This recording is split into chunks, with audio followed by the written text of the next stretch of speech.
Ladies and gentlemen, welcome to another episode of the Screwjob Podcast. I'm Mike, and today I have a special episode for you. I guess it's special.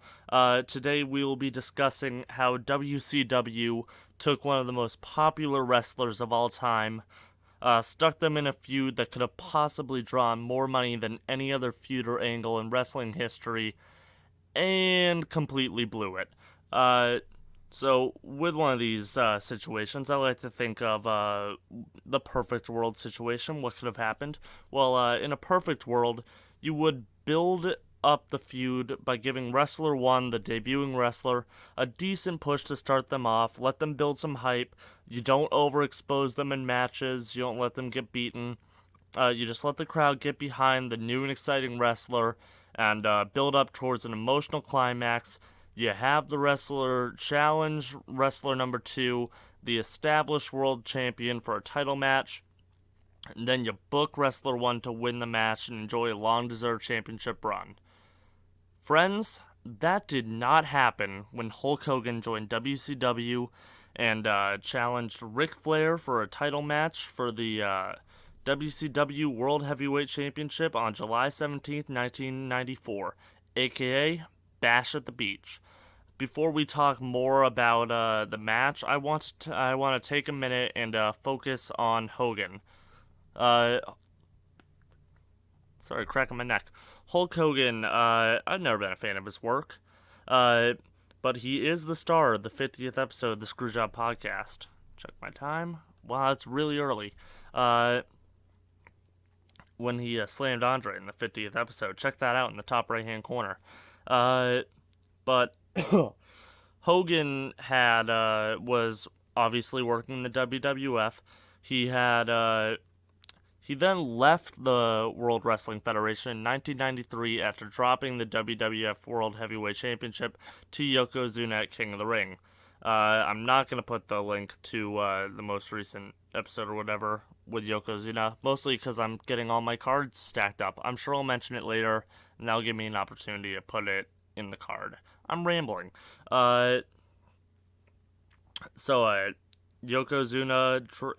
Hogan dropped the title to Yokozuna at King of the Ring, so he could leave wrestling to pursue his true passion, acting. Let's just say Hogan was never a great actor. Every character he played just coincidence, happened to be exactly like Hulk Hogan. If you doubt me, though, check out our review on the quote-unquote hit film Mr. Nanny in the top right-hand corner of your screen. Now that I think about it, I'm not going to put a link to the 50th episode of the podcast earlier. I'm just going to advertise that one. So back to the story. Hogan started working on the television show Thunder in Paradise in 1994. The show was about Muscle Man Rudolph Hurricane Spencer, a high-tech boat with weapons and gadgets named Thunder, and their friends who helped them fight crimes. Thunder in Paradise just happened to be filmed at Disney MGM Studios, where WCW taped their shows. One day, Hogan met Eric Bischoff, and was given a massive contract to work for World Championship Wrestling. When he did that, he became one of the first major stars of a wrestling organization to join a rival promotion. Hogan was WWF's golden boy, and then he left and went to WCW, of all places. When he got there, WCW rolled out the red carpet for Hogan and hot-shotted him into a feud and title match against the WCW World Heavyweight Champion Ric Flair. This was also Hogan's first match in WCW. His first match in WCW was for the company's most prestigious title, and it didn't have a proper build. So, let's see how this turns out. We will be starting at the 2 hours, 43 minute, and 42 second mark on the WWE Network. The pay-per-view is Bash at the Beach 94.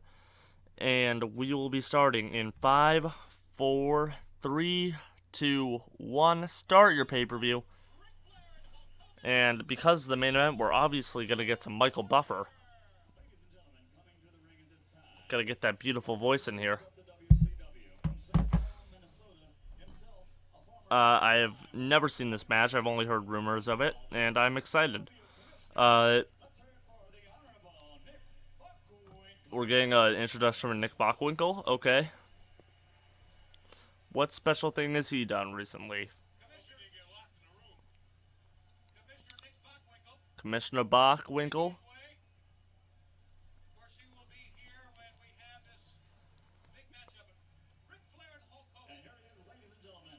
Alright, here he comes.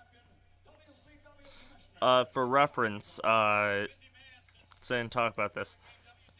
Ric Flair had when he first won his title, he had beaten, for his second reign, he beat Vader at a house show in Ireland. Vader won at a house show. Flair won it at Starrcade 1993. Why is Shaq there? I'm sorry, hold up. Why is Shaquille O'Neal here? I did not know about this. What? Hold up, really? Why is Shaq here? Also, it's a shame that the Wikipedia pages don't have enough information. Yup, there's Shaq. Why, though? I guess because it's in Orlando, and he was playing for the Magic at that point. Cool.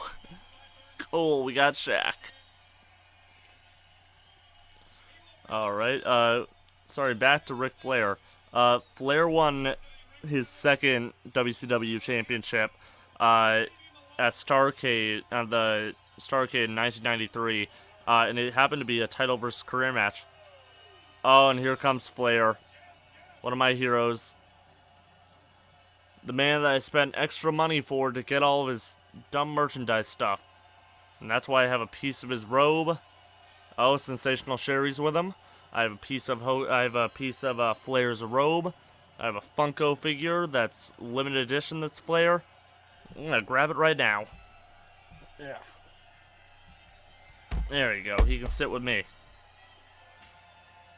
A bunch of other stuff. And there's the pyro and that great classic Flair music.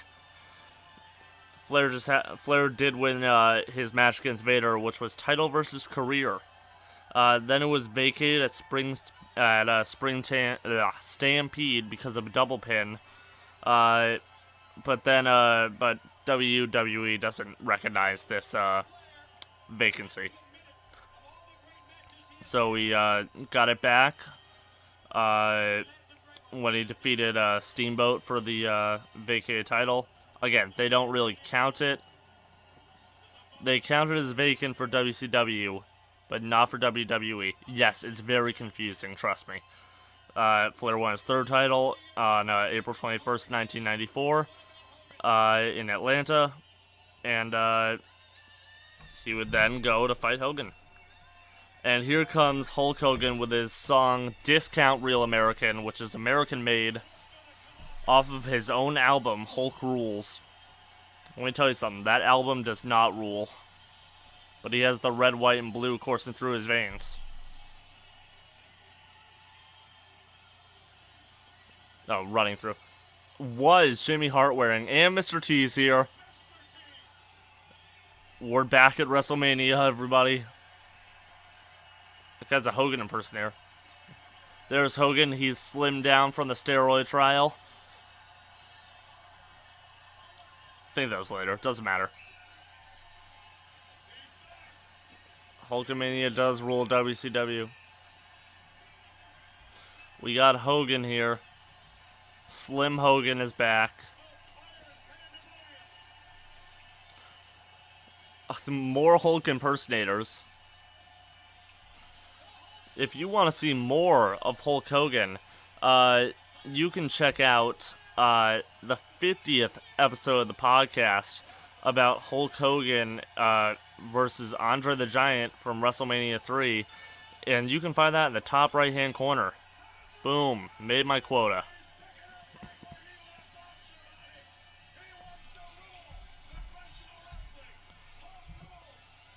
Hulk does rule. I'll say it. I like the Mania.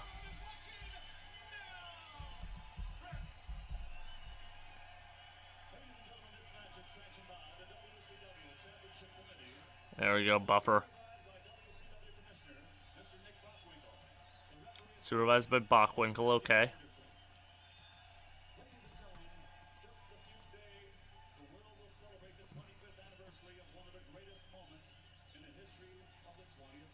What are you talking about, Willis? Oh, really? Man, that was only 25 years after... Wow, yeah, it was. That's weird. That's weird that the moon landing was only 25 years before this event. It's just odd It's just odd. If you don't find it weird, I don't know. I just do. Doesn't matter. Let's get ready to rumble. Thank you, Buffer. Michael Buffer rocks.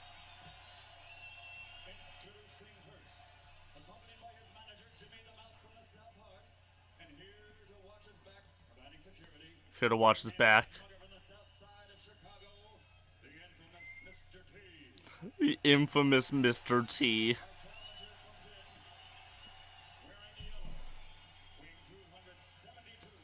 Dude, that gold chain, those chains are something else, T.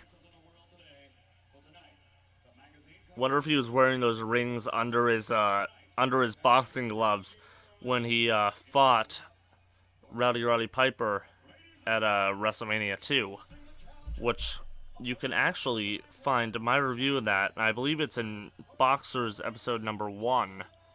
You know what? I'm gonna wait a minute before I talk about it. I'm gonna wait a minute so I can space my cards out, or I'll completely forget about it. Either way, check out the boxing videos. See, I'm just gonna ignore it. Flair in purple.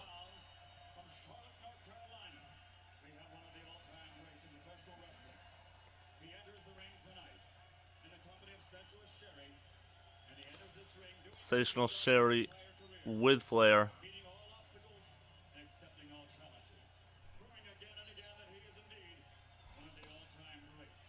He is legitimately one of the all-time greats. Yeah, at this point he was only an 11-time world champion. The Nature Boy. Give me a woo. Woo! Leave a woo in the comments.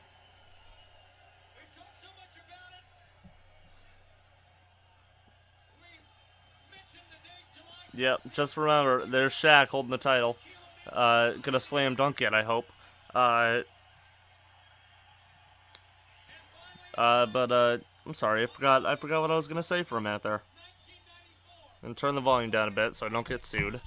What was I gonna say? I don't remember. Something about Flair or Hogan. It doesn't matter. It really doesn't. I'm sure it wasn't going to enlighten anything. Oh yeah, again, this is just reiterating. This is the first night for Hogan and WCW. And this is the first time Hogan and Flair faced off. Officially, I think. If it didn't happen in this first title match, I know that officially.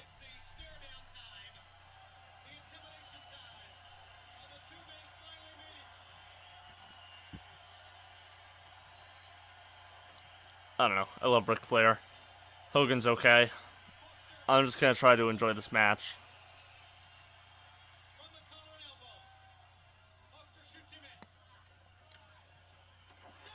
Hogan knocking Flair down early.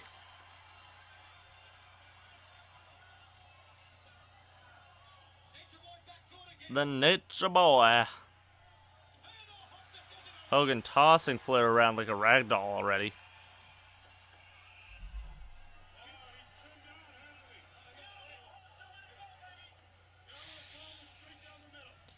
Ah, listen to that sound of a bottle opening.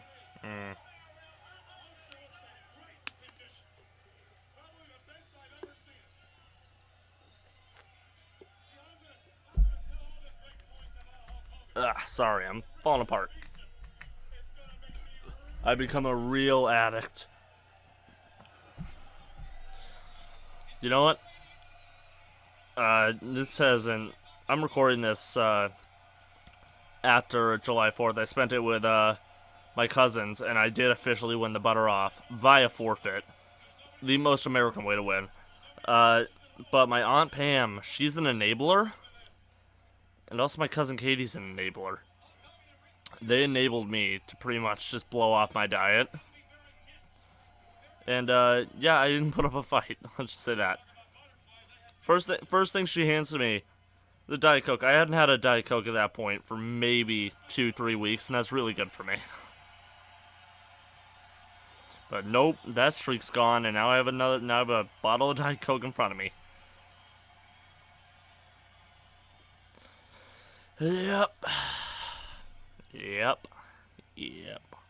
If you know someone who has addiction problems, call the Addiction Network. You can find their commercials in the middle of the night on Comedy Central. Next to the call center ones for the pretty ladies who will talk to you. I bet I could work for one of those companies.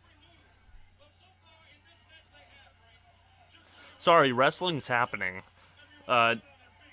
Flair's got Hogan in a wrist lock, that's the word. He's got a wrist lock on my heart, which I feel like it's a country song by someone.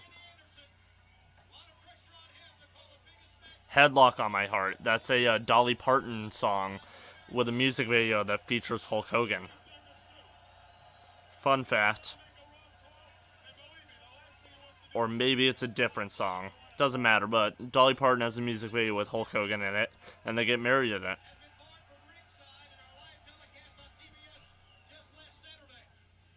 I was also, prior to this, I didn't want to record it because it was a really long match. But I was watching the main event of Clash of the Champions 1 between Ric Flair and Sting. And that was an amazing, amazing match.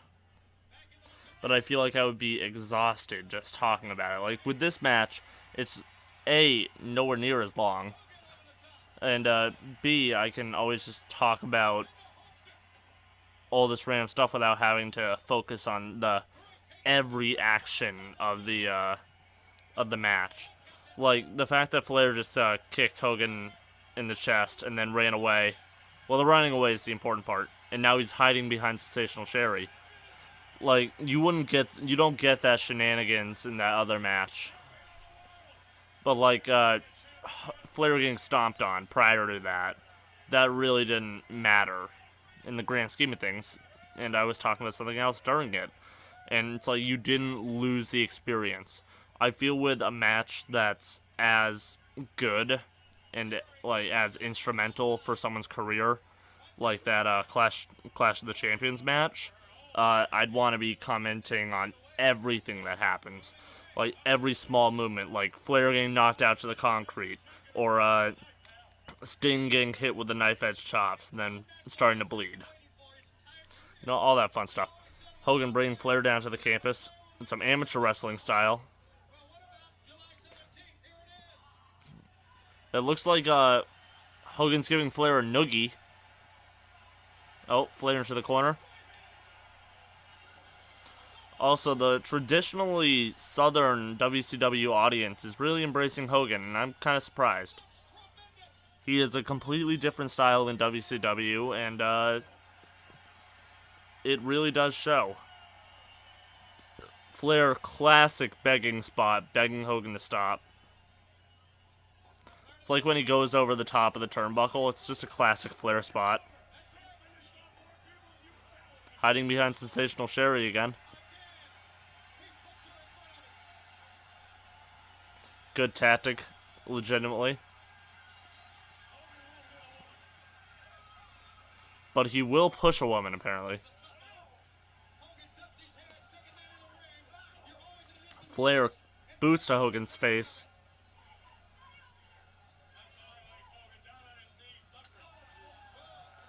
Also, our commentary team is, let me actually get that up. Isn't on the website, but based off of what I'm knowing and hearing, it's Bobby the Brain Heenan and Tony Schiavone. And this is a pretty good team, to be legit with you.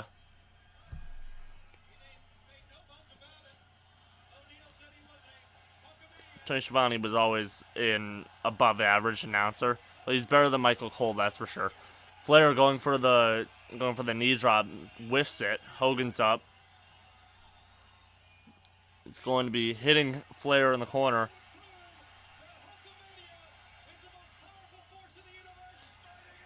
He's biting him.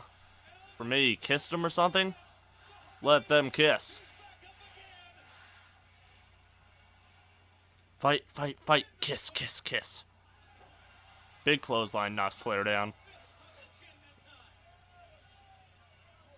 More begging. Watch out, you're right in the way of a groin shot, Hogan, you maniac. Flair getting tossed, turnbuckle to turnbuckle.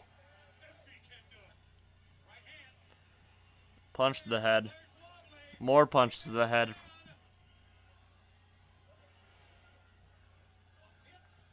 Sensational Sherry's got Hogan's leg. Ooh, knee to the back. Classic heel manager style and tag teaming maneuvers.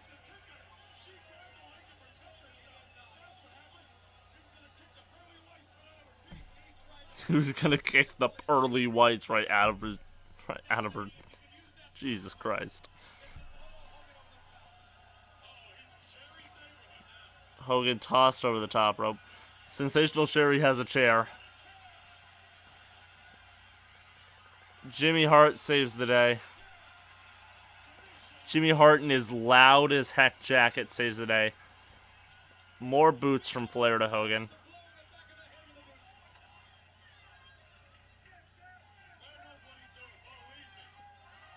Hogan thrown into the metal barricade. Getting all the good stuff. All the spots.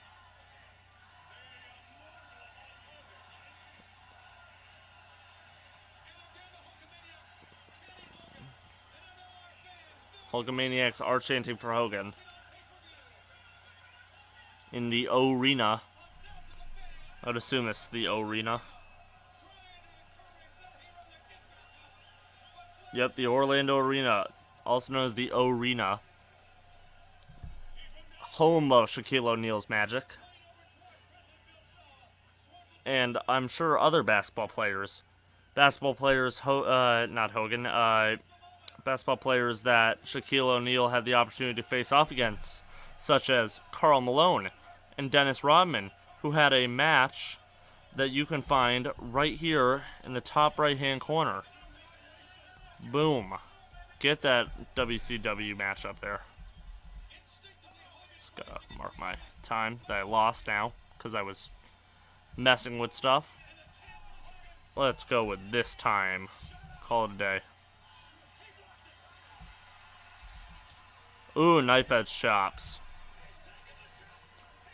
He's just taking them chops.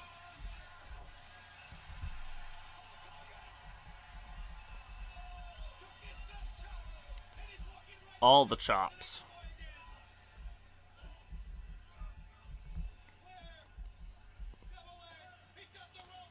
Flair trying to do a dirty pin off the ropes.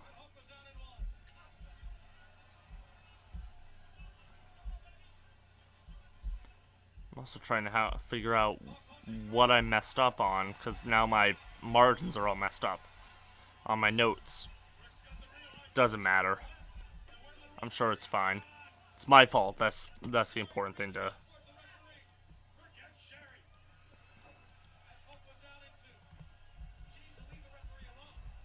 There we go. I fixed it.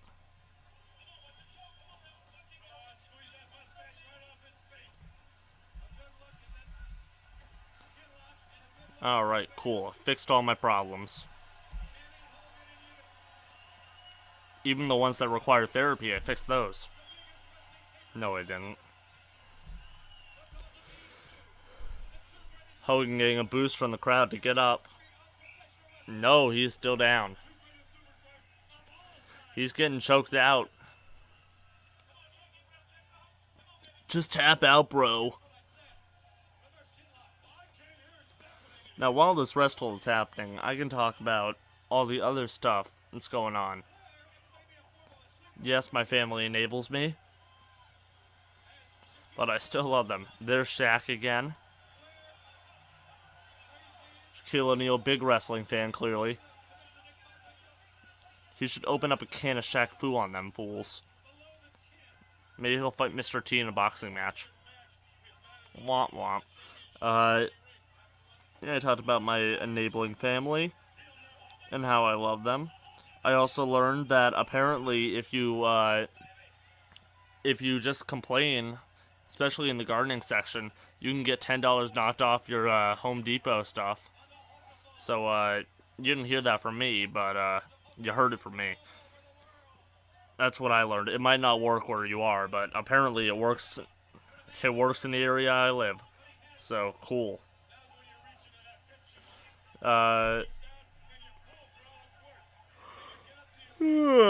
Excuse me, this rest hold is going on a little longer than I expected. It's putting me to sleep. It's making me want to go to rest. Bed.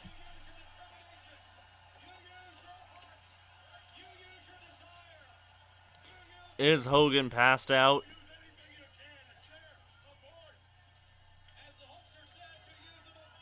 Arm's gone down 2 times. I don't know what the WCW rule is for a knockout. It's 3. Hogan's up. He's hulking up. The man with a limited moveset is up. Knocks down Flair. Flair selling his butt off for Hogan.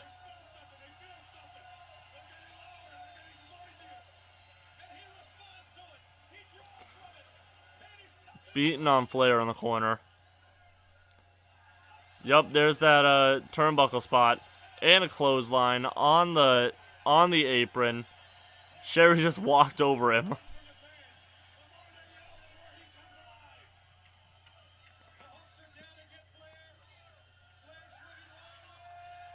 Flair takes a suplex on the outside. Those pads ain't thick, folks.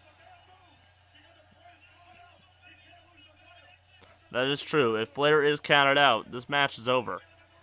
If only Hogan was big, strong, and muscly and could get Flair back into the ring. But no, he's just standing out. He's just standing in the middle of the ring, not helping. Not guaranteeing that he'll be able to get Flair back in the ring. Suplex from the apron into the ring. Not a very big pop. Here it comes. Atomic leg drop. No, he misses it.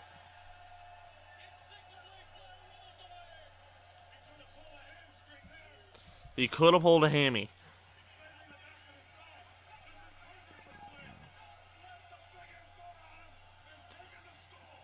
Yeah, you should slap the figure 4 on him. One of the greatest submission holds of all time. He's going for the legs. In the middle of the ring, Hogan rolls him up. No. Only a 2 count. Flair back to the legs. Hogan kicking him again. He won't stop going for those legs. Alright, same spot twice in a row. Cool. Kick him in the knee.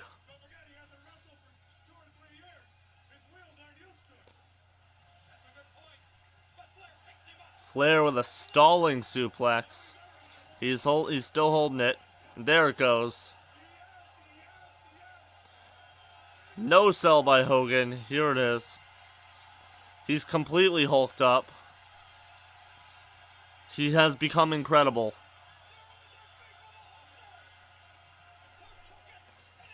Oh, come on. Flair's on the ropes. He's probably going out. Big boot. Goes for the pin only at the big boat. Only after the big boot, not boat. Sherry pulls the referee out of the ring. Now Sherry is beating up Jimmy Hart. Looks like she did it with a stiletto. Yep. Sherry from the top rope. Sensational Sherry from the top rope.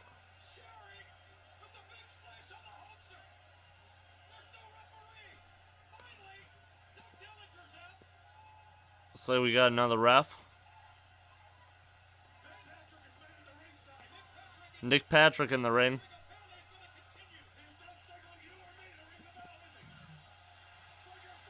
Well, why would the announcers ring the bell? What the heck are you talking about, Bobby the Brain? Hogan put into the figure 4. I've never seen him tap out. Wait, that's a lie. I've seen him tap out to Kurt Angle. However, if Hogan rolls it over, then the pressure will be applied to Ric Flair, therefore potentially forcing Ric Flair to tap out. And that would be cray. Crowd's going wild.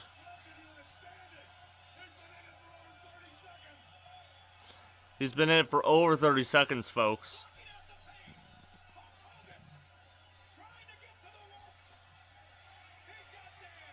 Hogan makes it to the ropes.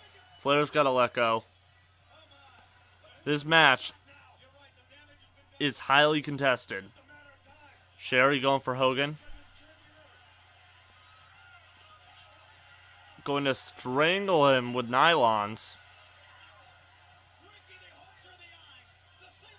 Raking him. Come on. They're pantyhose. They're not... It's not a chain. The fingernails would have been more efficient at raking someone's eyes. Fingers are like human rakes. Well, dang right, it's fine. It always happens when a new ref comes in, the match continues. They don't have to have a committee come out and say, oh, well, because this referee was, it's his union right to finish this match. No, it's wrestling. Don't bring politics or stupid stuff into it.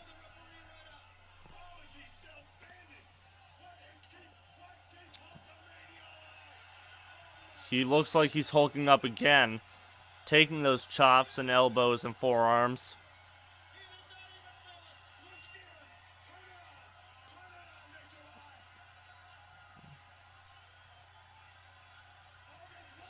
Watch out, he'll drop to his knees and then hit you in the nuts.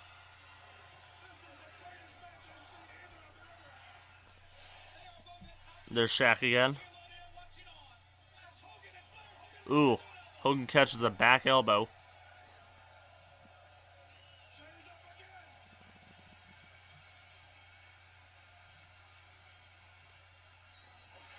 Oh, Sherry misses another top rope dive.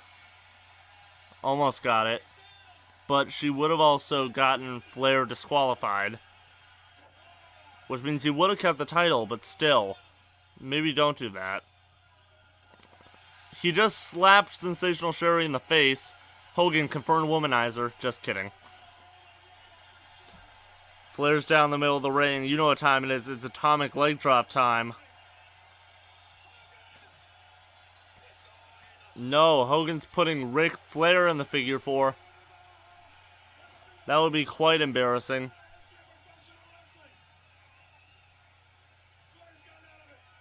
Sensational Sherry looks like she's going for another weapon. Luckily for her, Mr. T has made his presence known and is kidnapping Sensational Sherry.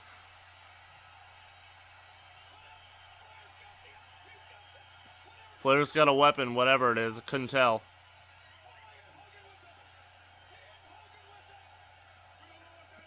Jimmy Hart distracting the ref. Hogan kicks out at 2, and he's completely hulked up now. There's nothing stopping him. You gotta get some horse tranquilizers in him. That'll stop him. But I don't think Flair has that.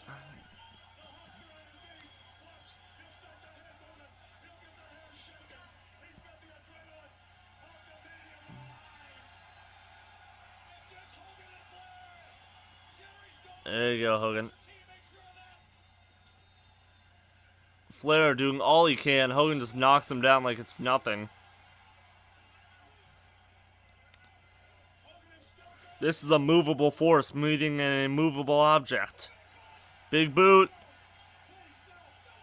Leg drop. It's over. No one kicks out of the leg drop. Your new champion, Hulk Hogan, the World Championship Wrestling Heavyweight Champion on his first night in the company. There goes that long feud. They blew their load. It's over. Great. And fireworks for kicks. Now, I'm going to exit out of this before I get sued because of sound. I'm sure there is some posing or whatever. But now we get to talk about what happens after the match. So, Hogan won. They completely blew their load on a massive feud that could have made them so much gosh darn money. But they gave Hogan creative control. And, they made it worth his while to come there. They gave him the title on the first freaking night. Maybe don't do that in the future. Of course, that has worked out for other people, but never with a world title. Someone's like Santino Marella way back when, in 2007, debuted in Italy and beat Umaga for the Intercontinental Championship with help from Bobby Lashley. But yeah, that made sense. It was going into a WrestleMania angle or something between McMahon and Lashley, and it was the Intercontinental Championship, not a world title. It's wonder stupid. It's like, what were you thinking, stupid? But that doesn't matter.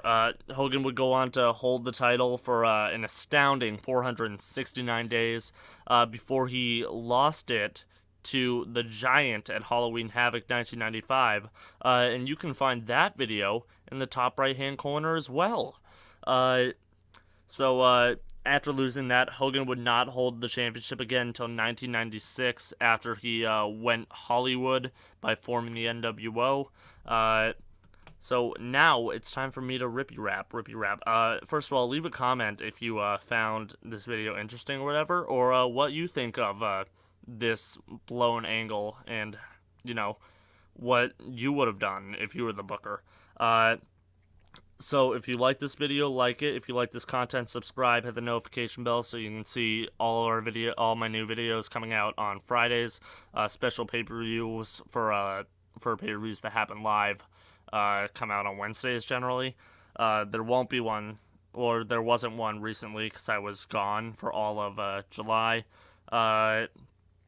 Go check out our Facebook, Screwjob Podcast on Facebook, Twitter at Screwjob Podcast, which I need to be more active on, patreon.com/Screwjob Podcast. Thank you for listening, and go write a Hulk Hogan fan fiction.